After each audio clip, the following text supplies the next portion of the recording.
ఆధ్యాత్మిక మిత్రులారా, ఋషులందరూ కోరుకున్నటువంటి రామరాజ్యం ఏర్పడింది.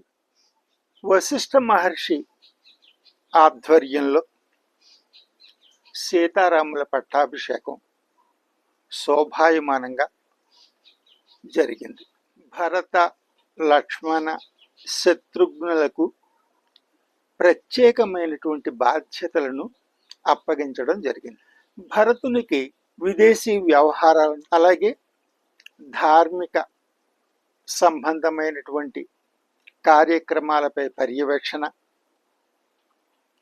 అంతేకాకుండా దేశాభివృద్ధిని గురించినటువంటి నిర్ణయాలు అందరితో కలిసి తీసుకునేటటువంటి బాధ్యతను అప్పగించారు. శత్రుఘ్నునికి సర్వ సైన్యాలపై సేనాధ్యక్షుని చేసి సరిహద్దు రక్షణ బాధ్యతలను శత్రుమర్ధనుడైనటువంటి శత్రుఘ్నుడికి అప్పగించారు. ఇక లక్ష్మణునికి గూఢచార వ్యవస్థపై పర్యవేక్షణ, మహారాజైనటువంటి శ్రీరాముని యొక్క అంగరక్షక బాధ్యతలను అప్పగించారు. ఇక అయోధ్య, కిష్కింద, లంకా రాజ్యాల మధ్య మైత్రి సంబంధాలు కొనసాగించాలని నిర్ణయం తీసుకున్నారు. అదేవిధంగా మోహిని విష్ణు తెగ, నారసింహ విష్ణు తెగ మొదలగు ప్రాచీన తెగల వారికి, వారి యొక్క అనేక జాతుల వారికి ఆర్థికంగాను సాంస్కృతిక పరంగాను అభివృద్ధిని చేపట్టాలనేటటువంటి నిర్ణయాలను తీసుకోవడం జరిగింది. సాకేతపురాన్ని సర్వ సైన్యాల యొక్క కేంద్రంగా ఉంచి కోసల రాజ్యంలోని అనేక నగరాలలో ప్రత్యేక దళాలను ఏర్పాటు చేశారు. ఇటు ప్రభుత్వాధికారులు ప్రజలకు, ప్రభుత్వానికి, రాజుకు కూడా మధ్య సత్సంబంధాలు కొనసాగేలా చూశారు. దానితో ప్రభుత్వ రంగంలోని విద్య, వైద్యము, ఆరోగ్య సదుపాయాలు, పాలనాపరమైనటువంటి వ్యవహారాలు, దేశ రక్షణ, వ్యవసాయము, వాణిజ్యము, నీటిపారుదల సౌకర్యాలు, కళలు, ధార్మిక సంస్థల పరిరక్షణ మొదలగు అనేక విషయాలపై వీరందరి మధ్య సమన్వయం ఉండేటట్టుగా ప్రత్యేక శ్రద్ధలను తీసుకున్నారు. సీతారాములు నంది గ్రామంలో భరతుడు ఏర్పరిచిన ధర్మసభలో తమ రాజ కార్యక్రమములను నిర్వహిస్తూ ఉంటారు. వారు ఉదయాన్నే సరయూ నదికి వెళ్ళి స్నానం ఆచరించి నిత్యానుష్ఠానాలను, హోమ విధిని పూర్తి చేసి ఆ తరువాత అల్పాహారం తీసుకుని ధర్మసభకు చేరుకుంటారు. అక్కడ గురువులను, ఋషులను, మిత్రులను, మంత్రులను, బంధువులను, ప్రజలను అందరినీ కూడా కలిసి ఆ తర్వాత తమ కార్యక్రమాలు నిర్వర్తిస్తూ ఉంటారు. మంత్రులను, అధికారులను భరత, లక్ష్మణ, శత్రుఘ్నులను కలిసి అధికారికమైనటువంటి నిర్ణయాలను తీసుకుంటారు. దాని ద్వారా అధికారులకు ఆజ్ఞలు ఇచ్చి వారితో ఆ కార్యక్రమాలు పూర్తయ్యేటట్టుగా చూసి ఆ తర్వాత మధ్యాహ్నము ధర్మసభ ఉంటుంది. ఆ ధర్మసభలో వేదోక్తమైన ధర్మశాస్త్రాలకు సంబంధించిన పురాణాల్లో వివరించినటువంటి విషయాల పట్ల, వాటి ప్రాముఖ్యత పట్ల ప్రజలకు వివరించేలా అనేక చర్యలు తీసుకోబడతాయి. వాటి ద్వారా కళలను ఉపయోగించుకొని పూర్తిగా ప్రజల యొక్క జీవన విధానాన్ని ఏ రకంగా ఉండాలనేటటువంటి దాన్ని నిర్ణయిస్తారు. అంతేకాకుండా పిల్లలకు నిద్ర లేచిన దగ్గర నుండి మరల రాత్రి నిద్రించే వరకు ఏ ఏ సమయాల్లో ఎలా నడుచుకోవాలో వాటికి సంబంధించినటువంటి అన్ని విషయాలను ఆటపాటల ద్వారా, కళల ద్వారా వారికి పూర్తిగా అవగాహన తీసుకొస్తారు. ధర్మశాస్త్రాలు, పురాణాలు వివరించినటువంటి అనేక పర్వదినాల గురించి, వాటి ప్రాముఖ్యత గురించి తెలియజేయడం జరుగుతుంది. అంతేకాక ఆరోగ్యము, ఆనందము, ఆధ్యాత్మికత, పరస్పర పూరకాలని వారందరికీ తెలియచేసి శారీరక, మానసిక, ఆధ్యాత్మికమైనటువంటి విషయాల ద్వారా వాటిని కళాకారుల ద్వారా తయారు చేసినటువంటి అనేక రూపాలను అందరికీ, అన్ని ప్రాంతాల వారికి అందేటట్టు చేస్తారు. అవి లలిత కళల రూపంలో కావచ్చు, గేయాల రూపంలో కావచ్చు, రూపకాల రూపంలో కావచ్చు, నాటకాల రూపంలో కావచ్చు, హరికథల రూపంలో కావచ్చు, ఏ విధంగానైనా కావచ్చు. మొత్తం ప్రతి ఒక్కరికి కూడా భారతీయ సంస్కృతి యొక్క మూలాలను, సనాతన సంస్కృతి యొక్క విలువలను అర్థమయ్యేటట్టుగా కళాకారులు తమ కళారూపాల ద్వారా పట్టణంలో ఉన్న వారి దగ్గర నుంచి గ్రామాల్లో ఉన్న వారి దగ్గరకు కూడా అందరికీ ఈ విషయాలను అందేటట్టుగా చేస్తారు. సంధ్యా సమయంలో సీతారాములిద్దరూ తమ భవనంలో ఉన్నటువంటి ప్రత్యేకమైనటువంటి హాలులో గుప్తచరులతోనూ, నగరంలో ఉన్నటువంటి వార్తాహరులతోనూ, అనేక దేశంలోని అనేక ప్రాంతాల నుంచి వచ్చినటువంటి గూఢచారులు, వార్తాహరులతోనూ, అలాగే విదేశాల నుంచి వచ్చిన రాయబారులు, వార్తాహరులతోనూ ప్రత్యేక సమావేశం జరుగుతుంది వారితో. అక్కడ వారు ద్వారా అందినటువంటి విషయాలను తెలుసుకున్న తర్వాత ఆయా మంత్రిత్వ శాఖలతో సంప్రదించి వాటికి ఏమేమి చర్యలు చేయాలో వాటికి సంబంధించినటువంటి ఆజ్ఞలను జారీ చేయడం జరుగుతుంది. అంతేకాకుండా దేశంలో ఏదైనా సంఘటన జరిగితే ఆ సంఘటన యొక్క మూలాల వరకు వెళ్ళి వాటిని వెంటనే తగు చర్యలు తీసుకోవలసిందిగా అధికారులకు, మంత్రులకు, ప్రజలకు మధ్య ఏ విధమైనటువంటి భావ సంఘర్షణలు లేకుండా ఉండేటట్టుగా అన్ని చర్యలు తీసుకోబడతాయి.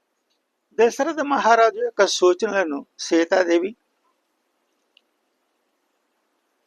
మాత కైకేయి ఆలోచనలను శ్రీరాముడు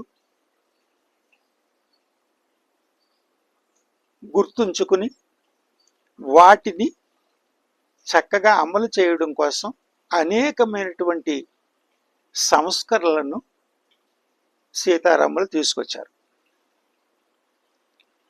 ఆ తరువాత వనాలతో పాటు వాటిలో ఔషధ మొక్కలను పెంచేటటువంటి ఉద్యానవనాలను ప్రతి నగరంలోనూ ప్రతి ప్రాంతాల్లోనూ కూడా అభివృద్ధి పరిచారు. అంతేకాకుండా భూమి యొక్క ఉపయోగాలను, వాటిలో వచ్చేటటువంటి అనేక రకాలైనటువంటి భూముల్లో ఏ ఏ పంటలు వేయాలో వాటి గురించిన విషయాల గురించి అనేకమైనటువంటి చర్చల ద్వారా రైతులకు పూర్తి అవగాహన కలిగించే ఏర్పాట్లు చేయడం మొదలుపెట్టారు. అంతేకాకుండా గోవులను పెంచడం ద్వారా ఆవు పాలు, ఆవు నెయ్యి వాడడం ద్వారా వారి యొక్క ఆరోగ్యము, బుద్ధి ఎలా వికసిస్తాయో, వారు ఎంత జ్ఞానవంతులుగా మారతారో ఆ వివరాలు కూడా ప్రచారం చేయడం మొదలైంది. అంతేకాక గోమూత్రాన్ని, గోమయాన్ని వాడడం ద్వారా గృహంలో ఎన్నెన్ని మార్పులు జరుగుతాయో వాటి విషయాలు కూడా తెలియజేయడం మొదలైంది. ఈ రకంగా అనేక మార్పులన్నీ చేయడం జరుగుతుంది. అలాగే గ్రామములో ఉన్నటువంటి కూడళ్లలో, పంచాయతీ భవనాల వద్ద, నదీ ప్రాంతాల్లోనూ, కాలువలు, మంచినీటి సరస్సుల వద్ద రావి, మర్రి, వేప, నేరేడు, మామిడి మొదలగు వృక్షాలను పెంచడం ద్వారా ఎన్ని రకాల ఉపయోగాలు ఉన్నాయో వారికి వివరించడం మొదలైంది. ఈ రకంగా అనేకమైనటువంటి మార్పులను తీసుకొచ్చారు. రాత్రిపూట మాత్రం సీతారాములు, వారి సోదరులు, వారి యొక్క కుటుంబాలు అందరూ కలిసి రాత్రిపూట కలిసే భోజనం చేస్తారు.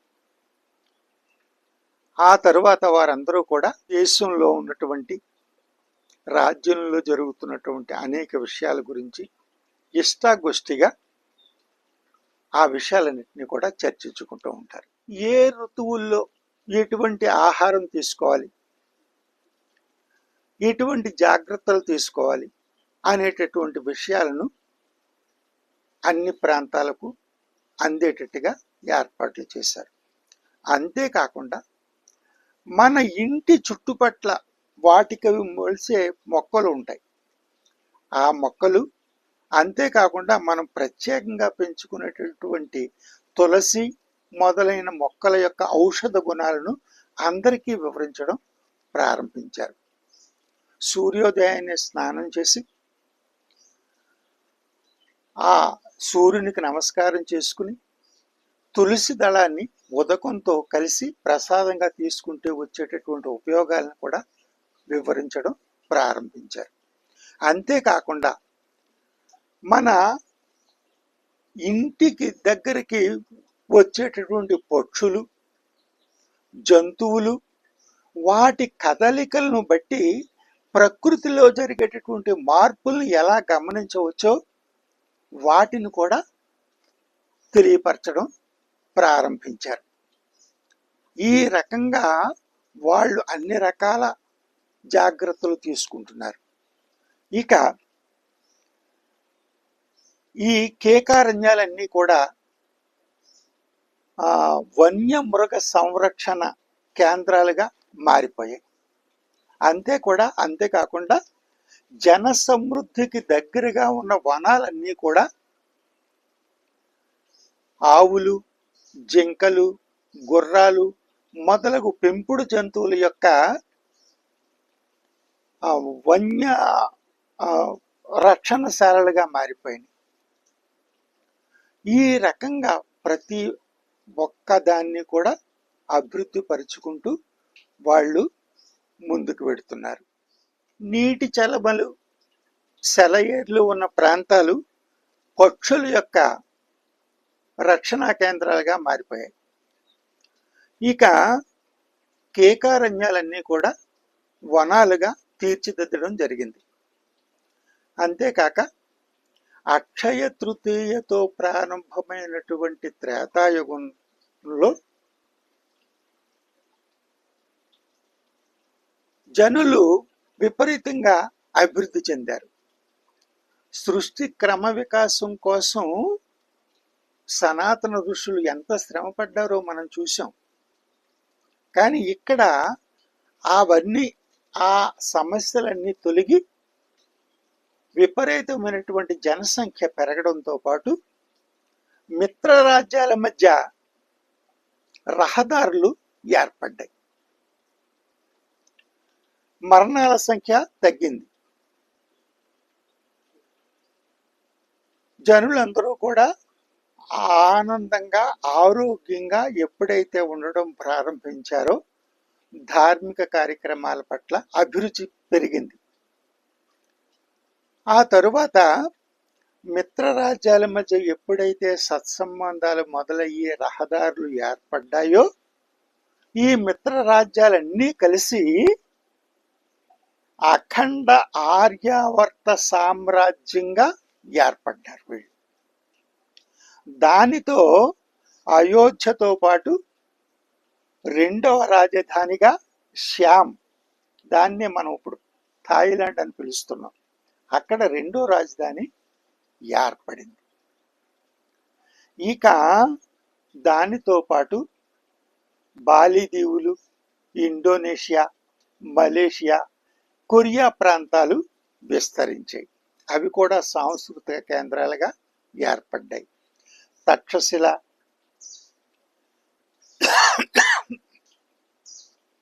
పుష్కరావతి నగరాలు ఏర్పడ్డాయి. అవి విద్యా కేంద్రాలుగా అభివృద్ధి చెందడం ప్రారంభమైంది. దేశం అన్ని విధాల సర్వతోముఖంగా అభివృద్ధి చెందిన తర్వాత అందరూ రామరాజ్యాన్ని మెచ్చుకుంటున్న సమయంలో ఋషులు కోరుకున్న రామరాజ్యం ఏర్పడింది. సీతకు లవకుశులు జన్మించారు. అలాగే భరతునికి 2 కుమారులు, లక్ష్మణునికి 2 కుమారులు, శత్రుఘ్నునికి 2 కుమారులు జన్మించారు. వీరందరూ కూడా వాల్మీకి మొదలగు గురువుల సంరక్షణలో విద్యాబుద్ధులను అభ్యసిస్తున్నారు.